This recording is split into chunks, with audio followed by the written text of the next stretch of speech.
Hello, and welcome to my presentation for holistic nursing at Rivier University. My presentation is on dreams, so I hope you enjoy.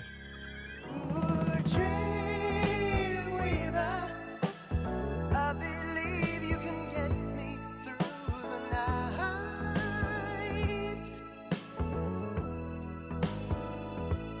Ooh, dream weaver, I believe we can reach the morning light. So when I realized that I would be presenting on the topic of dreams, my first thought was, great, something I have a bit of experience with. Piece of cake. Who doesn't dream, right? I soon realized, though, that what I know, what I believe, and what I've experienced when it comes to dreams and visions do not necessarily have anything to do with the topic of holistic nursing. So the question, I suppose, is how does one go about objectively presenting a topic that is so subjective? Let's hope I can answer that question. The use of dreams in healthcare has been quite controversial. Dreams have gained popularity over the past 100 years and have been the subject of quite a bit of research. Most of it, though, qualitative and subjective in nature. This research has largely been limited to the fields of psychiatry and psychology, with people like Carl Jung and Sigmund Freud leading the way. More recently, though, thanks to the proliferation of technology, science has gained valuable objective information with the use of EEGs, CT scans, and other brain imaging techniques. Still, these developments have been mostly contained to the realm of neuromedicine. Still, there remains a lot of skepticism. This is evident in Taber's Cyclopedic Medical Dictionary, where after a short definition is given for the word dream, it states, the idea that a dream conceals meaning buried deep in the subconscious is probably mistaken and is difficult to confirm scientifically.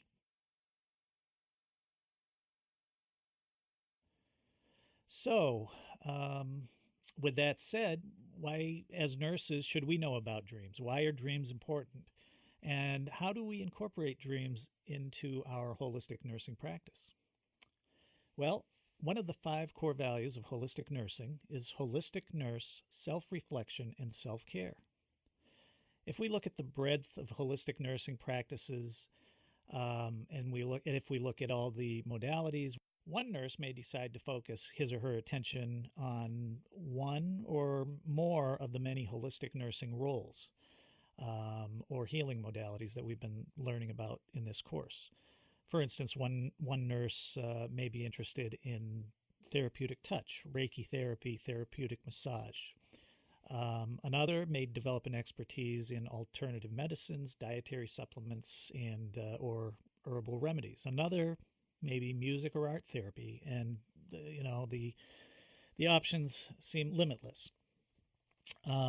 But I would submit that of all the holistic nursing modalities, one thing we nurses all have in common with each other, as well as with our patients, is that we all dream.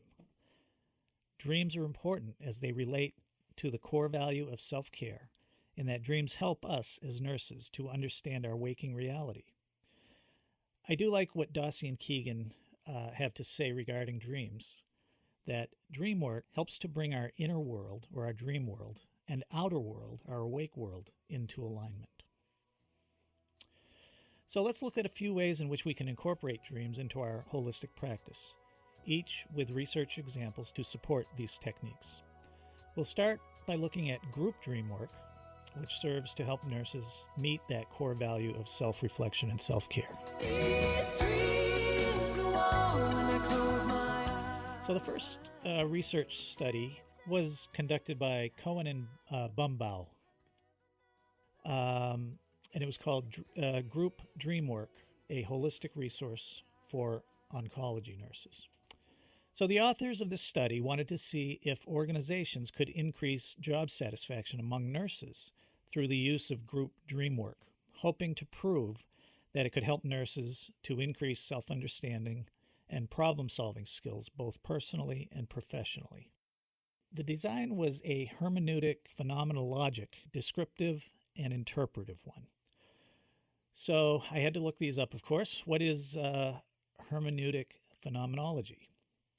Well, Caffel, in her paper called Hermeneutic Phenomenological Research Method Simplified, writes that hermeneutic phenomenology is focused on subjective experience of individuals and groups. It's an attempt to unveil the world as experienced by the subject through their life world stories. This school of thought believes that to generate the best ever interpretation of a phenomenon, it proposes to use the hermeneutic cycle.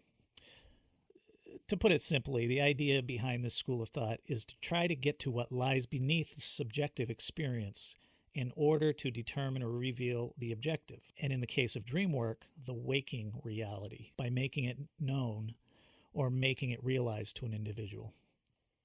So the researchers recruited a sample size of 6 nurses, each with 1 to 10 years experience working on an oncology unit in a comprehensive cancer center in the southern United States.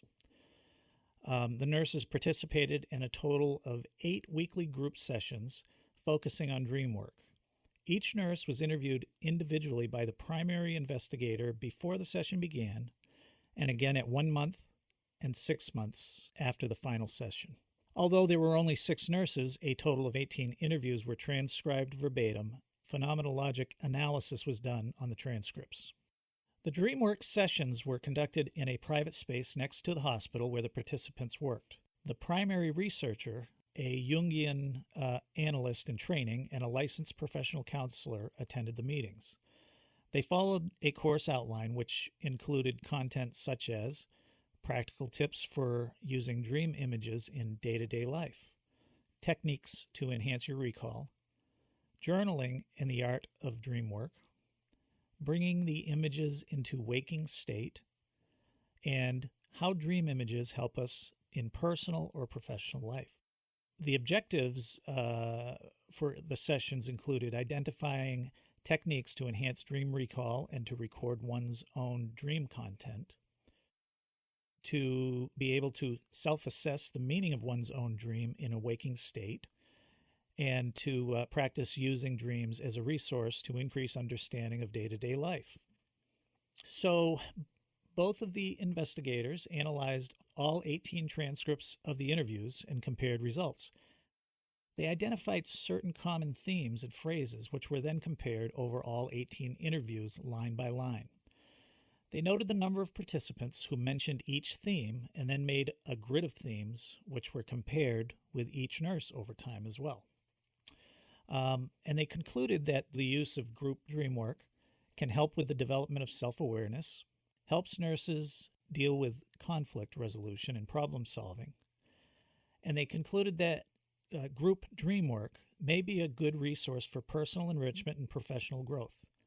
And it increased awareness of dreams as a resource in their lives and also nurse co-worker relationships. The facility was so impressed with the results, they actually developed a 75-minute educational activity called Looking for Dreamers, which was open to all employees. And as of the writing of this article, over 100 employees had participated. So we see then that group dream work is just one area where nurses can fulfill that core value of self-reflection and self-care. Dream on, dream on, dream on, dream on, dream on, dream on, dream on.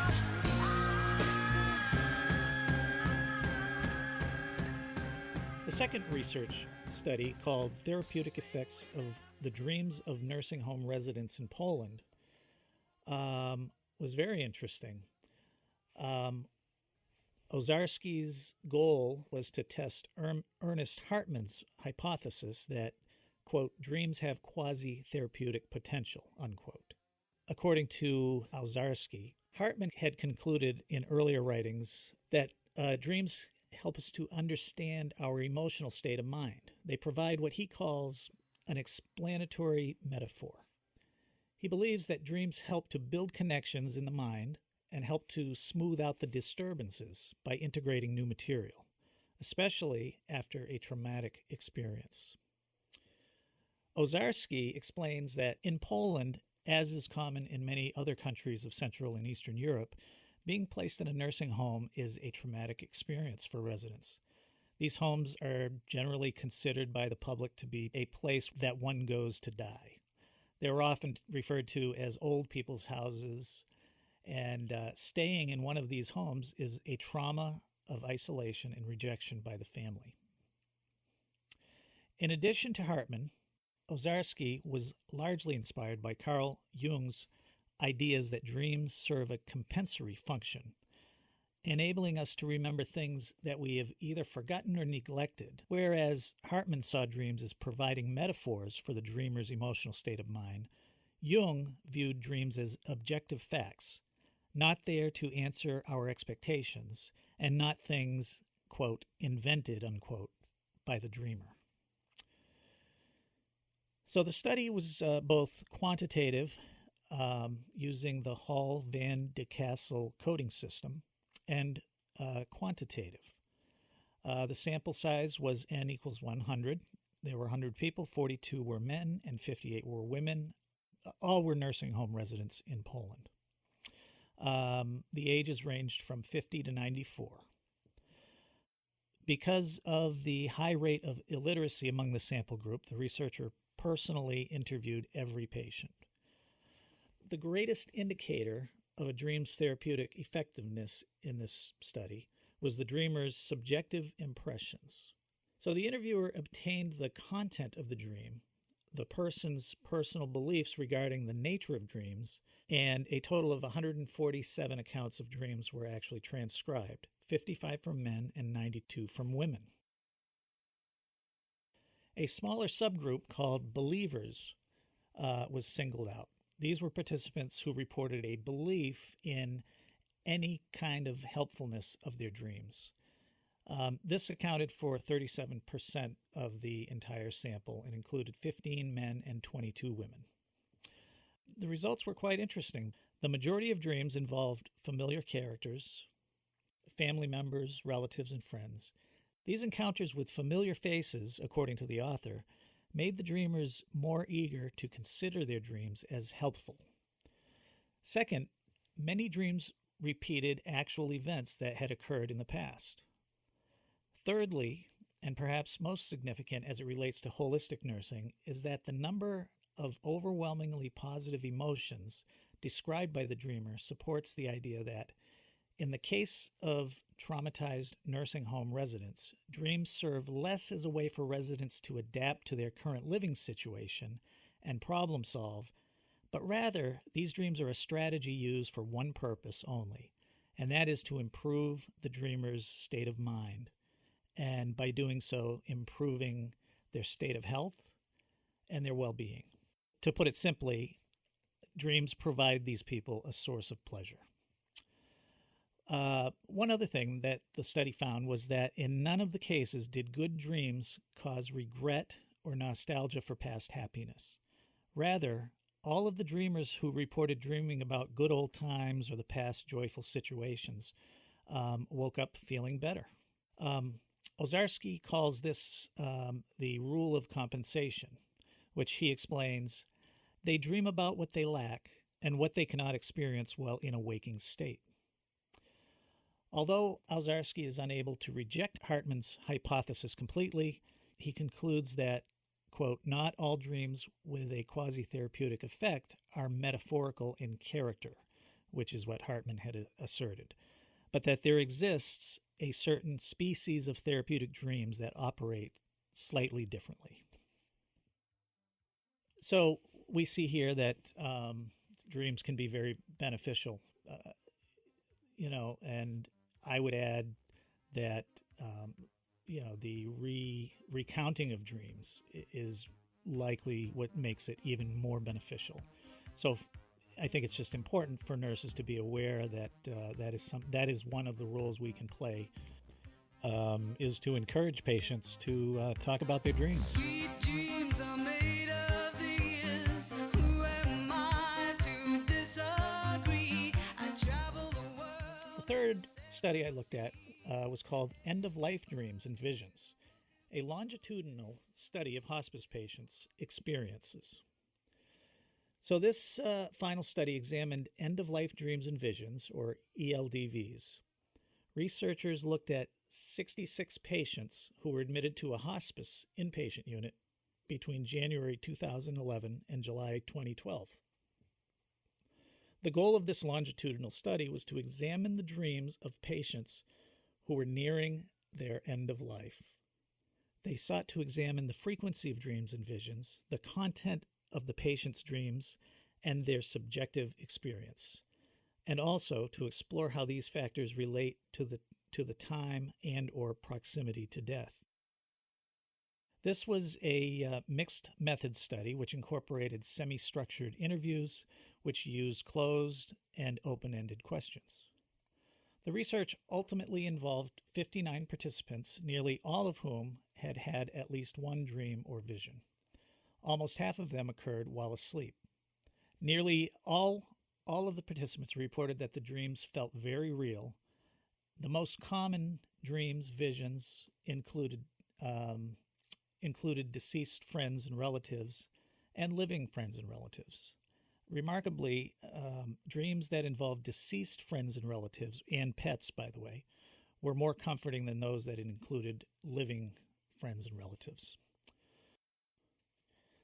So, some of the content categories of the dreams included deceased friends and relatives. Of course, we've talked about that. Living friends and relatives, other people, past meaningful experiences, religious figures, and traveling somewhere, going somewhere. One thing I thought was very interesting about this study was that the results, they kind of showed that end-of-life dreams and visions actually diminish the fear of death in many of these patients. Not all, and there were definitely some that had disturbing dreams. But all in all, as the authors state, the predominant quality of pre-death dreams and visions was a sense of personal meaning, which frequently carried emotional significance for the patient. Another interesting aspect of ELDVs is that in many of these cases, the dream actually carried into a waking state or wakefulness, and the terminally ill patient often experienced them as reality. And I guess this is something that has been found in prior research, but one of the points the authors make is that sometimes this can be mistaken for delirium, and so patients are often medicated for delirium, which kind of robs them of the ability to have these end-life dreams and visions, which they say may further cause isolation, suffering, and impairment of the dying person's ability to experience and communicate meaning at the end of their life. So the authors did include kind of a summary of what some of these dreams were about. All of the names have been changed. So I'll just run through a couple of them and read them. Let's see. In the category of deceased friends and relatives, David, age 88, dreamt that he walked to his childhood home and his deceased father walked him back to the inpatient unit and said, "We're going to stay here." And then he did not pass away for another 56 days. Let's see. Barry, age 88, dreamt of driving somewhere unknown and was comforted by hearing his mother say, "It's all right, you're a good boy, I love you." That was 28 days before he died. Under the category of other, let's see. Actually, let's skip that. Let's see. So under the category of other people, Stanley, age 78, dreamt about being in the Navy on a small battleship at war. He did not recognize anyone in the dream, but later the patient shared that he had been in the Navy, but was discharged for medical reasons. and that dream was 12 days before death. Past meaningful experiences category. Roger, age 73, dreamt about his best friend from childhood and saw him running out of the house with his glove and bat while laughing. And later explained that they had shared a love of baseball throughout their life. And he died 5 days later.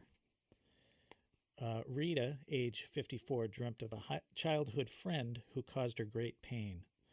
The friend, now deceased, appeared as an old man and said, "Sorry, you're a good person, and if you need help, just call my name." And that was 9 days before she passed away. Anthony, age 88, was involved in the invasion of Normandy as a landing boat gunner and transported soldiers from ship to shore. He had dreams and visions of war, stating, "There's nothing but death. Dead soldiers all around me." This was 8 days before he died. He also dreamt of an unknown soldier who told him, "They are going to come and get you next. Oh, they are going to come and get you next week." And then he died 6 days later. Under deceased or living pets or animals, Emily, age 64, reported frequent and comforting dreams of playing with her childhood dog, Sparky. She continued to have dreams featuring Sparky until she improved clinically and her dreams stopped. And then she passed away 29 days later. Just a couple more under religious figures. So Teresa, age 79, dreamt about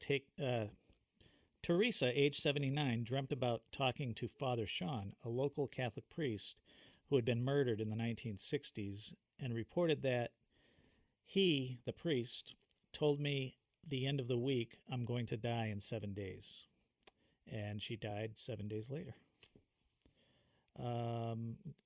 As far as the category traveling or going somewhere, Jerry, age 51, reported dreams of his deceased friends and stated, "I know I'm going somewhere, but I don't know where." And then he died 15 days later.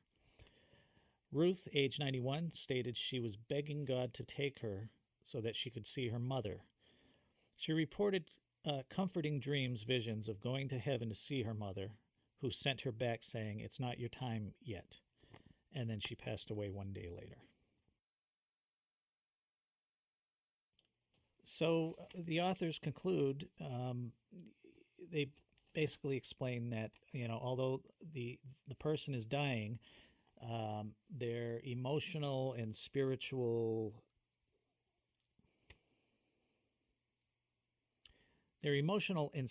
identity really remains present right up until the end. So in this way, end-of-life dreams and visions, they don't really deny death, but in fact transcend, and I'm quoting them here, but in fact transcend the dying experience and present a therapeutic opportunity for clinicians to assist patients and their families in the transition from life to death, thereby providing comfort and closure. So how does this relate to holistic nursing? The bottom line is that for the dying patient, dreams and or visions are very common, and they have enormous emotional significance. As nurses, we need to recognize that they may serve as a powerful source of comfort and meaning for a dying patient. So we've examined 3 studies that have given us examples of how dreams and dream work can help us to fulfill that holistic nursing core value of self-reflection and self-care, how dreams can be a comfort to those who are isolated in long-term care facilities and who have lost so much, including contact with friends, family, and the outside world. And I'd also point out that these losses are also experienced by incarcerated populations. And lastly, we see how end-of-life dreams and visions can play a significant role in the lives of dying patients. So as a little learning exercise, I've chosen a song that I think has a dream quality to it. So I'd ask you to either pause the presentation, find a set of headphones if you don't have good sound quality with your computer, or wait until you get someplace quiet where you can focus on the words of this song. And imagine if the singer were describing a dream. What theme or themes do you hear? What meanings can you derive from the dream? If this were someone telling you their dream, how would you respond to them from a holistic nursing perspective? I'd be interested in hearing your feedback. Where are we? What the hell is going on? The dust has only just begun to fall. Crop circles in the carpet, sinking feeling. Spin me round again and rub my eyes. This can't be happening when busy streets a mess with people would stop to hold their heads heavy.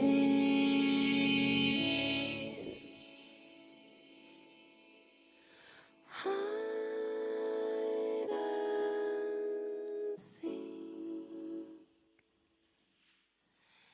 trains and sewing machines.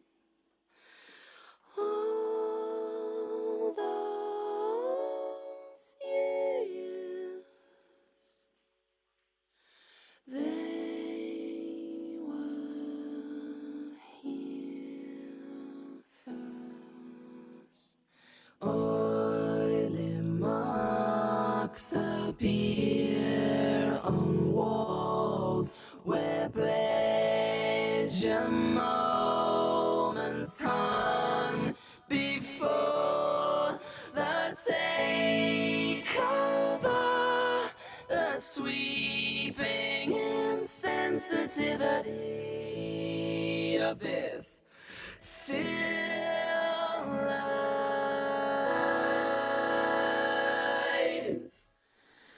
Hide and seek, trains and sewing machines. Catch me around here.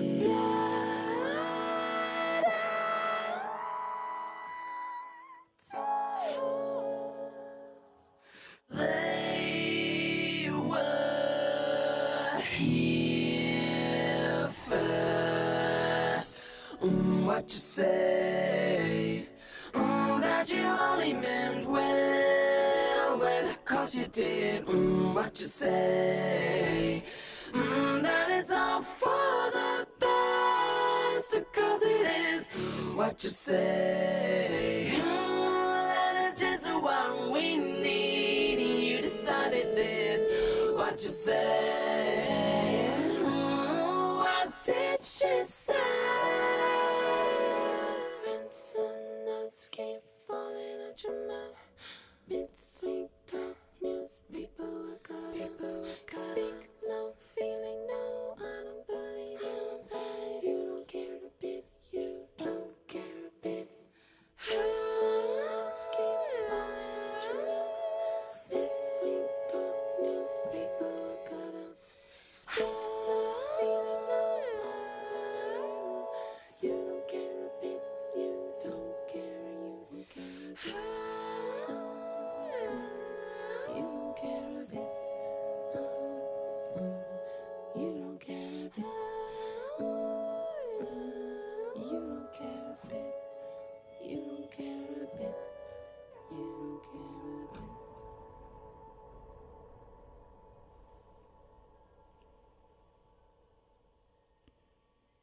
Wow, that's an amazing song. So that's it for my presentation. There are a few more slides with some resources regarding dream work and, of course, references. And I want to wish everyone well with their continuing education efforts. And thanks for watching.